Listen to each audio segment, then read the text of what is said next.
एक गीत है कि दर्द जब हद से गुजरता है तो पी लेती है। यहाँ सवाल पी लेने का नहीं है, सवाल लिख लेने का है।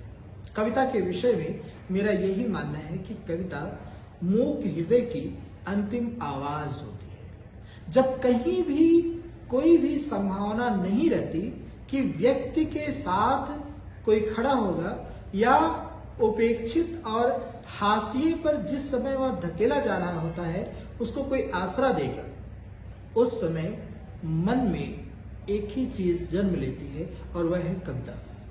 कविता आपके जीवन में उमंग ही नहीं लाती, विश्वास भी लाती है और एक हद तक वह सामर्थ्य भी देती है कि आप अपने समय और समाज को जागरूक तो करें ही, स्वयं को समृद्ध बनाएं और आने वाली पीढ़ी में एक ऐसी संभावनाएं दे जाएं कि वह मनुष्यता के विकास के लिए, समृद्धि के लिए संघर्षरत रहे। कविता का एक स्वभाव है कि वह आम आदमी के साथ अधिक खड़ी होती है सत्ता के परिप्रेक्ष्य में। सत्ता की वह जन्मजात दुश्मन होती है क्योंकि कवि सही मायने में किसी का गुलाम नहीं होता। न तो कवि गुलाम होता है, न तो कविता गुलाम होती है।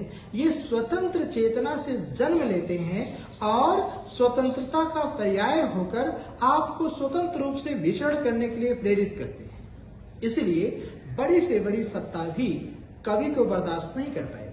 बड़े से बड़े विचारक भी यह मानते रहे कि कवियों को चौराहे पर खड़े कराकर गोली मार देनी चाहिए। क्यों मार देनी चाहिए? क्योंकि सबका प्रतिरोध वो सहन कर सकते हैं, लेकिन कवि का प्रतिरोध सहन नहीं कर सकते। इस अर्थ में कविता है तो लोकतंत्र है, लोक है तो कवि है, कवि है तो जीवन है, जीवन है तो संभावनाएं हैं और संभावनाएं हैं तो समृद्धि है।